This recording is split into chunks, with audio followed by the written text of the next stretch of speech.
अस्सलामुअलैकुम, आप देख रहे हैं समा। मैं हूं फवाद सैदी और मैं हूं किरण आफ्ताब। बुलेटिन में खुश आमदीद। आगाज करेंगे नए साल पर तामीराती शोबे के लिए वजीर आजम के बड़े तोहफे की बात करेंगे। घर खरीदने वाला, घर बनाने वाला, दोनों के लिए सहूलत है। टैक्स एमनेस्टी स्कीम में तौसीक कर दी गई। ज़राए आमदन बताने पर बिल्डर को 6 माह और खरीदार को 3 साल की छूट दे दी गई है। फिक्स टैक्स रिजीम और मराद 1 साल के लिए बढ़ा दी गई हैं। वज़ीर आज़म इमरान खान कहते हैं कि तामीराती शोबे के रास्ते की तमाम रुकावटें दूर की जाएंगी।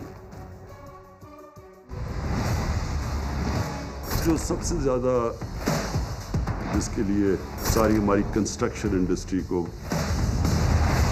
बड़ी इंतज़ार कर रही थी इस चीज़ के ऊपर, तो मैं उनको ये नए साल की खुशखबरी देना चाहता हूँ कि हमने जो फिक्स टैक्स रिजीम थी वो 31 दिसंबर 2021 तक हमने एक्सटेंड कर दी है।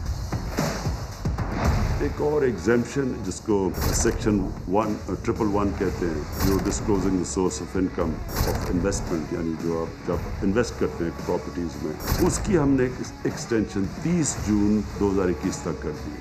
जो प्रोजेक्ट्स की कंप्लीशन होनी थी 30 सितंबर 2023, उसको 1 साल मज़ीद और एक्सटेंड कर दिया।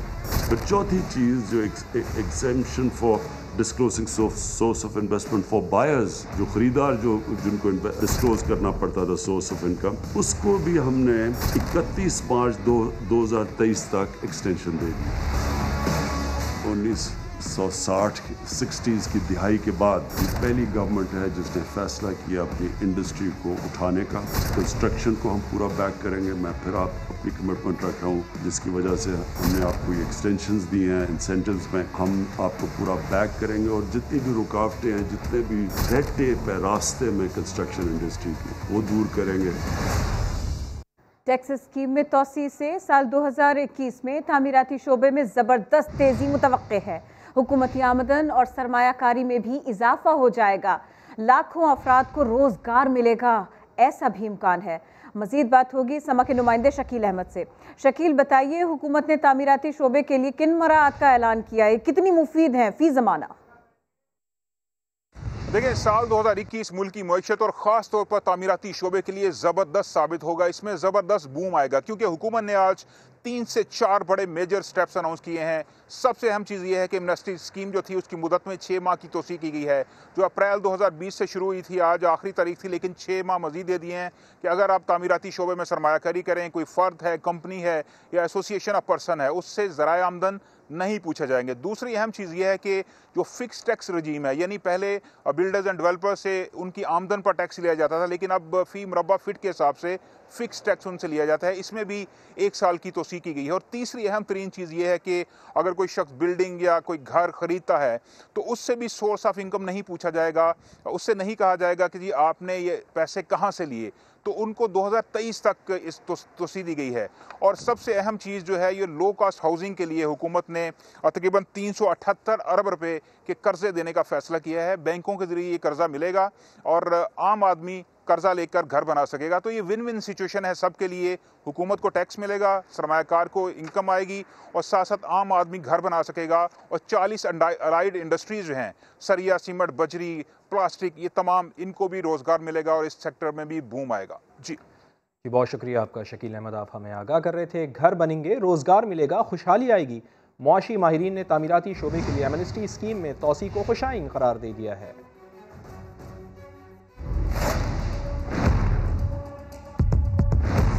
हुकूमत का तामीराती शोबे के लिए बड़ा तोहफा। एमनेस्टी स्कीम में 1 साल की तौसीक कर दी गई। साबिक चेयरमैन FBR शब्बर जैदी कहते हैं, एमनेस्टी स्कीम के पहले भी अच्छे समरात आए हैं, जिन 200 से 300 अरब रुपए के मंसूबों की बात की जा रही है। अब अंदाजा है कि ये अदद 2 से 3 हजार अरब रुपए तक पहुँच जाएगा। जो आज फिगर है ना जी, ये 200 की है, 300 की है, ये तकरीबन चली जाएगी, इसको 10 टाइम कर लें आप, ये तकरीबन 2 से 3 हजार ट्रिलियन, 2 से 3 ट्रिलियन के आसपास की इसमें पैसे आएंगे।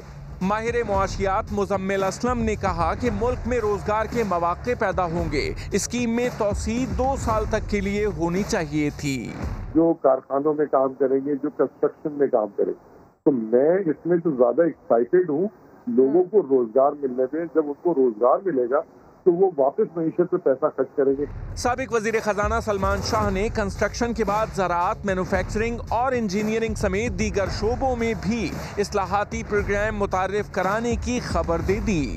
टैक्सों का निज़ाम ठीक किया गया है, तो इसी तरह अब ये एक्सटेंड होता चले जाएगा दूसरी वैल्यू चेन में। साथ साथ मैन्युफैक्चरिंग इंडस्ट्री जो है, इंजीनियरिंग इंडस्ट्री है, ऑटोमोबाइल इंडस्ट्री है, तो सब में अब ये चेंजेस आएंगी और आई थिंक कि अब इकोनॉमी ग्रेजुअली ग्रोथ की तरफ जाएगी। माहिरीन का कहना था कि हुकूमत को ऐसे इकदाम भी करना होंगे जिससे गरीब आवाम की उम्र भर की जमा पूंजी महफूज रहे। 31 दिसंबर आ गया लेकिन इस्तीफे नहीं आए। तो हुकूमत ने पेट्रोलियम मसनूआत की कीमतें 15 रुपये फी लीटर तक बढ़ाने की समरी मुस्तरद कर दी है। पेट्रोल की कीमत 10 नहीं सिर्फ 2 रुपये 31 पैसे बढ़ेगी। नई कीमत 106 रुपये होगी। डीजल 8 रुपये फी लीटर की बजाय 1 रुपया 80 पैसे महंगा होगा। नई कीमत 110 रुपये 24 पैसे होगी। वज़ीर आज़म इमरान खान ने मट्टी का तेल 3 रुपये 36 पैसे और लाइट डीजल 3 रुपये 95 पैसे फी लीटर महंगा करने की इजाज़त दी है। पेट्रोलियम मसनूआत की कीमतों में इजाफे से महंगाई मजीद बढ़ेगी। अवाम ने हुकूमत से नए साल पर रिलीफ का मुतालबा कर दिया। क्या कहा, आपको सुनवाते हैं। अपील हैगी कि भाई कम से कम उसको ये प्राइसेस कम करें और जो महंगाई है उस पर कंट्रोल करें। बिनती है, हाथ जोड़ते हैं सर जी। इतनी महंगाई हो गई है कि अब तो भाई खाना पीना भी मुसीबत हो गई है। अगर साल शुरू होते में 2 रुपये बढ़ा है तो पूरा साल तो फिर 50 रुपये तक तो बढ़ेगा। सब्जी, आटा, हर चीज़, पेट्रोल, हर चीज़ महंगी है। अब पेट्रोल महंगा हुआ, हर चीज़ महंगी और हो जानी है। हर चीज़ आप देख लें, घी ले लें, ऑयल ले लें, चीनी ले लें, कुछ ले लें, वो हमें जो है ना रिलीफ अभी तक जो है वो नहीं मिल सका कहीं से भी। क्या MQM की अहमियत बढ़ गई? तफसील जानिए थोड़ी सी देर में। अब कुछ बात करेंगे सियासी मामलात की। क्या धुंध है, क्या धुंध छट गई? पाकिस्तान डेमोक्रेटिक मूवमेंट का अहम सरबराही इजलास कल लाहौर में होना है। बिलावल भुट्टो और आसिफ अली जरदारी लाहौर नहीं जाएंगे, बजरिया वीडियो लिंक शिरकत करेंगे। पीपल्स पार्टी का वफ्द इजलास में शरीक होगा। मजीद बात होगी समा के नुमाइंदे संजय साधवानी से। संजय, क्या वजह है बिलावल भुट्टो जरदारी, आसिफ अली जरदारी ये वीडियो लिंक से शरीक होंगे इस अहम इजलास में? PDM का सरबराही इजलास कल लाहौर में हो रहा है, लेकिन बिलावल भुट्टो जरदारी और आसिफ अली जरदारी लाहौर नहीं जा रहे। PDM के इस अहम इजलास में जिसमें फैसला कुन तहरीक के फैसले होने हैं, उसमें बिलावल भुट्टो जरदारी खुद शिरकत नहीं कर रहे, अपना वफद भेज रहे हैं जो इस इजलास में लाहौर में जाएगा। बिलावल भुट्टो जरदारी ने इस इजलास में बजरिया वीडियो लिंक शिरकत करने का फैसला किया है। आसिफ अली जरदारी भी इस इजलास में वीडियो लिंक के जरिए ही शिरकत करेंगे और अपने फैसलों से आगाह करेंगे। पीपल्स पार्टी का जो इब्तदाई तौर पर हमने मालूमात हासिल की है उसमें यही न पता लगा है कि मौक़िफ़ यही है कि सेनेट इलेक्शन में भी हिस्सा लिया जाए, ज़िमनी इंतखाबात भी लड़े जाएं। जी संजय, अपडेट करने के लिए आपका शुक्रिया। मुस्लिम लीग नून भी पीपल्स पार्टी के ट्रैक पर आ गई। ज़िमनी इलेक्शन में हिस्सा लेने का फैसला कर लिया। लीगी रहनुमाओं के मुशावरती इजलास में नवाज शरीफ ने मौलाना फजलुर रहमान से कहा कि इस्तीफों का फैसला 31 जनवरी के बाद होना है, तो फिर लोगों को इलेक्शन से क्यों रोका जाए? जवाब में मौलाना ने बेबसी के साथ कहा कि फिर सारी जमातों को आज़ाद कर देते हैं। रिपोर्ट करेंगे नईम अशरफ भट्ट। आर हुआ ना पार, ना करते बिलाहर हो गया इकरार। पीपल्स पार्टी के बाद नून लीग भी ज़िमनी और सेनेट इलेक्शन में लड़ने पर राजी हो गई। नवाज शरीफ ने हिस्सा लेने के हक में राय दे दी। गुज़िश्ता शब मौलाना फजलुर रहमान से लीगी रहनुमाओं के मुशावरती इजलास में नवाज शरीफ ने कहा कि जब तक इस्तीफे स्पीकर को देने का बाकायदा फैसला नहीं हो जाता उस वक्त तक किसी को भी इलेक्शन लड़ने से नहीं रोका जा सकता। मुलाकात में बैठे एक और लीगी रहनुमा ने कहा कि जब हम सब असम्बलियों में मौजूद हैं तो फिर किसी दूसरे को कैसे असम्बली से आने से रोक सकते हैं। नवाज शरीफ का फैसला सुनकर मौलाना फजलुर रहमान ने अपनी बेबसी का इजहार किया और कहा फिर जिसने जो करना है कर ले। ज़िमनी और सेनेट इलेक्शन पर ही PDM की तमाम जमातों को आजाद कर देते हैं कि जो चाहे इलेक्शन लड़े और जो चाहे बाइकाट करे। ज़राए का कहना है कि इस सिलसिले में बाकायदा ऐलान 1 जनवरी को लाहौर में PDM के इजलास के बाद किया जाएगा। नेम अशरफ भट्ट, समा, लाहौर। 16 फरवरी के बाद मियां नवाज शरीफ क्या करेंगे? बरतानिया ही में रहेंगे, पाकिस्तान वापस आएंगे, सऊदी अरब या कतर चले जाएंगे? प्रोग्राम 7 से 8 में नून लीग के रहनुमा डॉक्टर तारिक फजल चौधरी से सवाल हुआ तो बोले तमाम ऑप्शंस खुले हैं, पार्टी क़यादत मुशावरत के बाद फैसला करेगी। सर 16 फरवरी के बाद सोचा जाएगा कि अब स्ट्रैटेजी करनी क्या है, या फिर कुछ इस तरह के ऑप्शंस मौजूद हैं आप लोगों के पास कि मियां साहब पाकिस्तान वापस आ जाएं? सर नहीं, ऑप्शन ज़ाहिर है 16 से पहले ही सारे हम ये कहें कि डिस्कस भी कर रहे हैं और फैसला इस पे हम लोग 16 से पहले ही कर लेंगे कि स्ट्रेटजी क्या बनाए। सर कुछ सियासी मुबस्सिरीन की जानिब से ये भी कहा जा रहा है कि शायद मियां साहब अब सऊदी अरब की तरफ या कतर की तरफ रुख करें या उम्रे के लिए चले जाएं। सर ऐसे भी कुछ इन ऑप्शंस पर भी गौर किया जा रहा है? सर देखिए, मैं वक्त से पहले कोई ऐसी बात नहीं करना चाहता। ऑप्शन ज़ाहिर ओपन होते हैं, लेकिन मैं आपकी इस बात को बिल्कुल तस्दीक कर रहा कि मियां नवाज शरीफ साहब को कतर जा रहे हैं या सऊदीया जा रहे हैं। ये हिकमत अमली जो है ये पार्टी की इंटरनल पॉलिसी होती है और लीडरशिप की अपना ज़ाहिर ज़ाती फैसला भी। सर सिर्फ ये तो बता सकते हैं ना कि ये ऑप्शन ज़ेर गौर है या नहीं? जी, मैं जो बताना था आपको बता दिया जी, इससे ज्यादा मैं नहीं बात कर सकता आपको, या इससे ज्यादा मैं आपको मालूमात नहीं फराहम कर सकता। दूसरी जानिब मुस्लिम लीग नून के 2 अरकान कौमी असेंबली के इस्तीफों का ड्रॉप सीन। स्पीकर कौमी असेंबली की इंक्वायरी मुकम्मल, इस्तीफे जाली और नाकाबिले कबूल करार दे दिए। उस्मान खान की रिपोर्ट देखिए। मैं इन दोनों को भी ये कहती हूँ, भले गलती से चले गए, स्पीकर आपको कहे तस्दीक करो तो कहना ये पढ़े तुम्हारे इस्तीफे, करो कबूल इनको, करो कबूल इनको। मतवाले एमएनए मुर्तजा जावेद अब्बासी और सजाद अवान की जान खल्लासी, इस्तीफे नामंजूर। स्पीकर कौमी असेंबली ने रूलिंग पर दस्तखत कर दिए। स्पीकर की इंक्वायरी में इस्तीफे जाली करार, कबूल करने से भी दो टोक इनकार। रूलिंग में कहा गया कि इस्तीफों से मुतालिक सुप्रीम कोर्ट के फैसले मौजूद हैं। असेंबली के रूल ऑफ बिजनेस नंबर 43 के तहत स्पीकर ने अपने तौर पर इस्तीफों की मुकम्मल इंक्वायरी करवाई। दोनों नून लीगी अरकान ने खुद भी इस्तीफे जाली होने का बयान दिया। शहादत ही हो सकती है, ये दौर की शहादत क्या है? इस्तीफे कबूल ही नहीं किए जा सकते। स्पीकर असद कैसा ने रूलिंग मशावरती इजलास के बाद दी। माहिरीन कानून और कौमी असेंबली हुकाम ने भी सिफारिश की कि मुतल्लिका अरकान की तरदीद के बाद इस्तीफे मुस्तरद कर दिए जाएं, जिसके बाद स्पीकर ने मामला निपटा दिया। पीडीएम के इस्तीफे देने की डेडलाइन खत्म होने में चंद घंटे बाकी रह गए। अपोजिशन इत्तेहाद की तमाम पार्टियों का दावा है कि उनके तमाम अरकान के इस्तीफे क़यादत के पास हैं, लेकिन स्पीकर को कब दिए जाएंगे कुछ मालूम नहीं। पीडीएम इस्तीफों पर क्या दावे करती रही, आपको याद दिलाते हैं। 31 दिसंबर तक पार्लिमानी अरकान अपने इस्तीफे जमा करा दें। झूठ बोल रहा है। इस्तीफे उठा के इनके मुंह पर मारने चाहिए, ये पड़े तुम्हारे इस्तीफे। साबित करो, इनको चैलेंज है। लेकिन आप यकीन करें मेरे पास इस्तीफों के अंबार लग गए। साबित करो। इस्तीफा देकर घर आ जाना चाहिए या इन जाली असेंबलियों में बैठे रहना चाहिए। सर है। क्यों बिलावल? बिलावल मुझे अपनी बड़ी बहन की तरह रिस्पेक्ट देता है। सर है। हम असेंबलियों से मुस्ताफी होंगे। झूठ बोल रहा है। 31 दिसंबर तक। झूठ बोल रहा है। मुल्क के अंदर कोई जाम हड़ताल, शटर डाउन, लॉन्ग मार्च, हम अपने मामला को आगे बढ़ा रहे हैं। झूठ बोल रहा है। 400-500 इस्तीफे जब आ जाएंगे। क्यों बिलावल?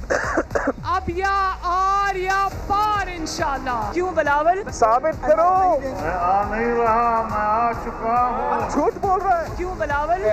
या आर या पार इंशाल्लाह। खानो बड़ी जल्दी है, लिख लांगे।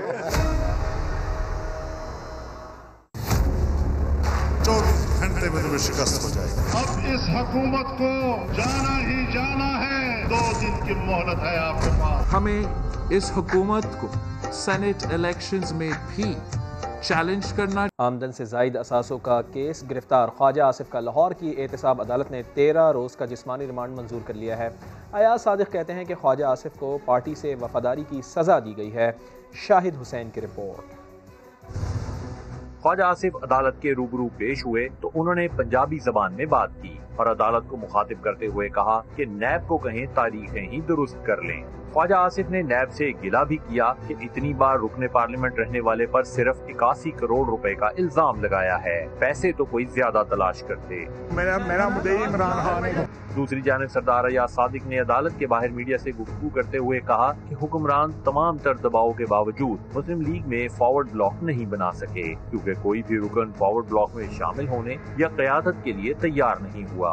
ख्वाजा आसिफ साहब को वार्निंग मिल चुकी थी कि जमात छोड़ दें, जो कि ख्वाजा आसिफ साहब ने नहीं किया था, और ये कोई महीना पहले की बात है। नैब की इस्तदा पर अदालत ने ख्वाजा आसिफ का 14 जनवरी तक का जिस्मानी रिमांड दिया तो ख्वाजा आसिफ के वकील ने बताया कि इसी रोज एंटी करप्शन अदालत गुजरांवाला में भी पेशी है, जिस पर अदालत ने रिमांड 13 जनवरी तक मंजूर कर लिया। कैमरामैन खावर महमूद के साथ शाहिद हुसैन, समा, लाहौर। अब ये बताएं, कल जियाले आए, आज खिलाड़ी एमकेएम मरकज पहुंच गए और तहफ्फुज़ात दूर करने की यकीन दहानी करवाई। कराची से खुर्शीद आलम की रिपोर्ट। कल जियाले आए तो आज खिलाड़ियों की आमद हुई। तहरीक इंसाफ का वफ्द एमकेएम के मरकज बहादुराबाद पहुंचा। रहनुमाओं ने इस्तकबाल किया। पीटीआई वफ्द ने बल्दियाती निजाम में तब्दीली के लिए एमकेएम से तजावीज मांग ली। फैसल सजवारी ने कहा कि शहरी इलाकों को उनका हक नहीं मिल रहा। जब तक आबादी को दुरुस्त गिना नहीं जाएगा, मुझे ना पानी मिलेगा, ना नौकरी मिलेगी, ना एडमिशंस मिलेंगे, और ये सारी, और ना नशिस्तें मिलेंगी, ना हक़ नुमाइंदगी मिलेगा। तो इसलिए उसको दुरुस्त होना चाहिए। फिरदौस शमीम नकवी का कहना था कि मर्दमशुमारी दोबारा जल्द अज जल्द होना चाहिए। हम सब अफराद इस बात पे यकीन रखते हैं कि सेंसस की एक्सरसाइज को दोबारा जल्द से जल्द होना चाहिए। तहरीक इंसाफ के वफ्द ने एमकेएम पाकिस्तान की तजावीज वज़ीर आज़म के सामने रखने की यकीन दहानी करवाई। कैमरामैन इमरान शाहिद और मदर सिद्दीकी के साथ खुर्शीद आलम, समा, कराची। करप्शन मिटाओ फिर ओहदे पर आओ, तफसीलात जानिए कुछ ही देर बाद। वज़ीर IT अमीनुल हक कहते हैं कराची के लिए 1100 अरब रुपए का पैकेज कोई एहसान नहीं। शहर कायद बदले में 3300 अरब कमाकर विफाक को वापस कर देगा। पीपल्स पार्टी सियासी इंतकाम के बाइस काम नहीं कर रही। 1.1 ट्रिलियन रुपए जो कराची के डेवलपमेंट पैकेज के लिए दिया गया है, ये कराची के ऊपर कोई एहसान नहीं है। कराची के अवाम अगले 3 साल में 3.3 ट्रिलियन कमाकर वफाकी हुकूमत को वापस कर देगी। फेडरल गवर्नमेंट कराची के लिए कर रही है, तो ये असली तौर पर सूबाई हुकूमत की जिम्मेदारी बनती थी, लेकिन पाकिस्तान पीपल्स पार्टी की सूबाई हुकूमत की नाकामी, नाअहली, तासुब परस्ती और सियासी इंतकाम के बिना पर यह डेवलपमेंट का काम वो नहीं कर रहे, तो बहालत मजबूरी वफाकी हुकूमत को उसमें इन्वॉल्व होना पड़ा। K4 का मंसूबा वापदा ने टेक ओवर कर लिया है, अगले 3 साल में इसे मुकम्मल कर दिया जाएगा। जून 2021 तक ग्रीन लाइन का बस का मंसूबा मुकम्मल करेंगे। सुरजानी से लेकर नुमाइश तक चलना शुरू हो जाएगा। दुनिया में जो है वो टैंकों की और तोपों की लड़ाई नहीं है, एक दूसरे के सरहद क्रॉस करने के बजाय वो साइबर अटैक करता है। रोजाना 9 लाख के लगभग साइबर अटैक होते रहते हैं, लेकिन एंटीसीज देयर साइबर अटैक को हमेशा रोकते हैं, नाकाम बनाते चले आते हैं। नए साल की आमद पर सिंध के बेशतर अफसरान की नींदें उड़ गई। सिंध हाई कोर्ट ने करप्शन और क्रिमिनल केसेस का सामना करने वाले अफसरान को ओहदों से हटाने का हुक्म दे दिया। इरफानुल हक की रिपोर्ट।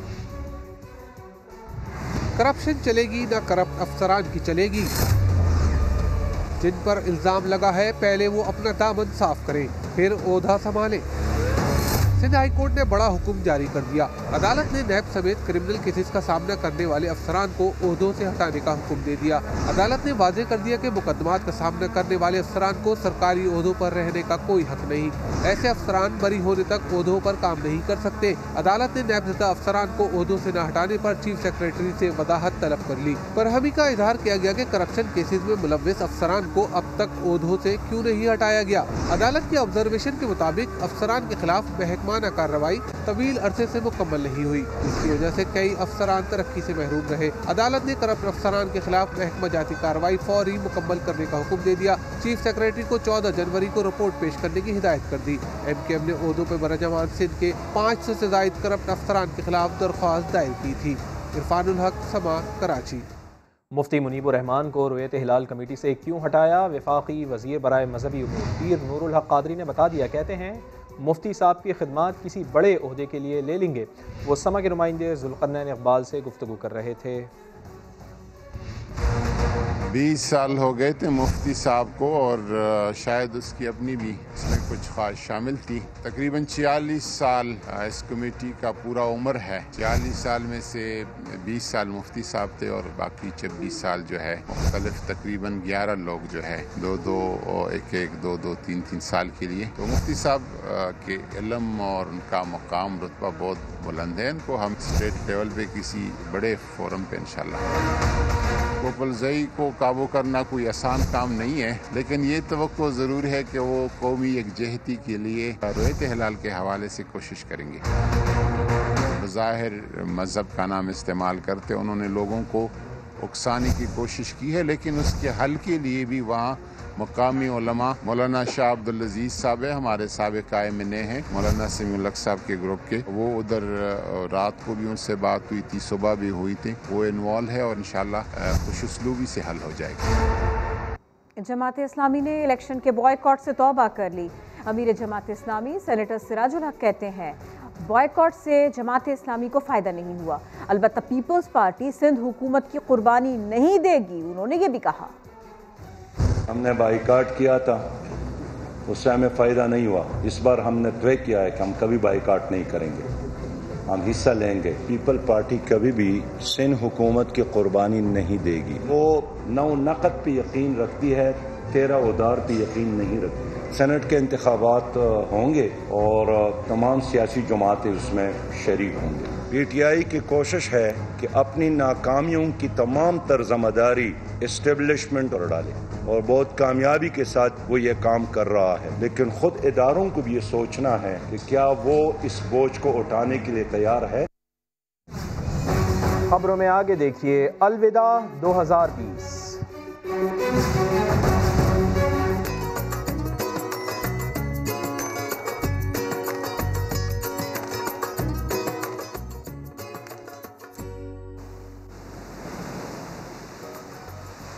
दुनिया के मुख्तलिफ ममालिक में नए साल का आगाज हो गया। न्यूजीलैंड ने 2021 में कदम रख दिया। ऑकलैंड का स्काई टावर रोशनियों में नहा गया। सिडनी में रंगो नूर की बहार छाई रही। न्यू ईयर सिक्योरिटी प्लान के तहत कराची में रेस्टोरेंट्स और दुकानें बंद करवा दी गई। हवाई फायरिंग करने वालों के खिलाफ सख्त कार्रवाई होगी। मजीद जानेंगे chief crime reporter Ahmar Rahman Khan से। जी अहमर।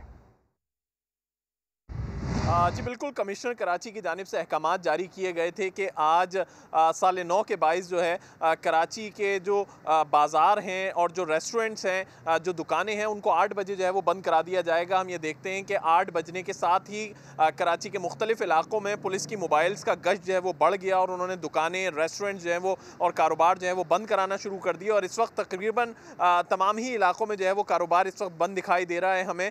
साथ ही साथ पुलिस की जानिब से ये भी कहा जा रहा है कि अगर कोई हवाई फायरिंग करता हुआ पाया गया रात 12 बजे 9:30 की खुशी में, तो उसको फौरी तौर पर गिरफ्तार किया जाएगा और उसके खिलाफ सख्त कार्रवाई जो है वो की जाएगी। इसी तरह पुलिस की हिकमत अमली की अगर हम बात करें तो सीव्यू पर पुलिस ने अपनी हिकमत अमली तब्दील की है और इस बार क्वाड्स बाइक्स यानी कि 4 पहियों वाली मोटरसाइकिलें जो है वो पुलिस ने 10 हैं जो कि हायर की हैं, उससे वो फौरी तौर पर रिस्पॉन्ड कर सकेंगे और वहाँ पर गश्त भी कर सकेंगे रेत के साथ साथ। जी बहुत शुक्रिया आपका अहमर रहमान खान। लाहौर में मोबाइल फ़ोन की किस्त मांगने पर सेल्स मैनेजर कत्ल कर दिया गया है। मकतूल की 1.5 माह बाद शादी थी। डॉल्फिन पुलिस के एहलकारों ने मुलजिम को मौके से ही गिरफ्तार कर लिया। जहांगीर खान की रिपोर्ट। मोबाइल फोन की किस्त मांगना सेल्स मैनेजर के कत्ल की वजह बन गया। वाकया पेश आया GT रोड पर। CCTV फुटेज में 25 साला फैसल के सामने कुर्सी पे बैठा शख्स मुलजिम फरमान है, जो अचानक उठा, असलहा निकाला और पलटकर फायरिंग कर दी। भाई जब मतलब अपने काम में मसरूफ हुआ, उसने उठते साथ ही एक फायर उसके सीने पे मार दिया। ठीक है, जब वो नीचे गिरा फिर उसने ऊपर से 2 फायर और लगाए। फायरिंग के वक्त इलेक्ट्रॉनिक्स की दुकान में मौजूद अमला जान बचाकर भाग निकला। मामूल का गश्त करते डॉल्फिन एहलकारों को पता चला तो उन्होंने आकर मुलजिम को दबोच लिया। अहले खाना ने मकबूल फैसल की 1.5 माह बाद शादी तय कर रखी थी। उसकी शादी थी सर, तो बस ये तो सब कुछ उजड़ गया हमारा जो भी था। अब क्या करे, खुदा के लिए हमारी कोई हमें इंसाफ दिलाए वज़ीर आला से। थाना शालीमार पुलिस का कहना है कि मुकदमा दर्ज करके मजीद तफ्तीश की जा रही है। कैमरामैन अजहर इकबाल के साथ जहांगीर खान, समा, लाहौर। और बुलेटिन के आखिर में आपको बताते हैं कि भारत में 11 पाकिस्तानी हिंदुओं के मावराए अदालत कत्ल पर हिंदू कम्युनिटी ने भारतीय हाई कमीशन के बाहर मुजाहरा किया है। ज़हीर अली खान की रिपोर्ट में मजीद जानिए। इंसानियत की कातिल मोदी सरकार अकलियत ही नहीं, हिंदुओं के खून की भी दुश्मन। जासूसी न करने पर पाकिस्तान से जाने वाले हिंदुओं के मावरे अदालत कत्ल के 5 माह बाद भी वर्षा को प्यारों की मैयतें मिली, न ही इंसाफ। पाकिस्तानी हिंदू कम्युनिटी का भारतीय हाई कमीशन के सामने एहतजाज। मुजाहिरीन ने मोदी सरकार को इंसानी हकूक और इंसानियत से ही लाइल्म करार दे दिया। इंसानी हकूक के अलमबरदार बनते हैं, मगर उनको इस चीज़ का इल्म नहीं है कि ये 11 हिंदू पाकिस्तानी जो थे उनका कत्ल किया गया, तो कम से कम उनकी डेड बॉडीज भी वापस की जाएं। मुजाहिरीन का कहना था कि हिंदुत्व एजेंडे पर अड़ी बीजेपी सरकार में अगर हिंदू भी महफूज नहीं तो दीगर अकलियतों का क्या हल होगा, अंदाजा लगाना मुश्किल नहीं। कैमरामैन फैसल मसूद यूसुफ के साथ ज़हीर अली खान, समा, इस्लामाबाद।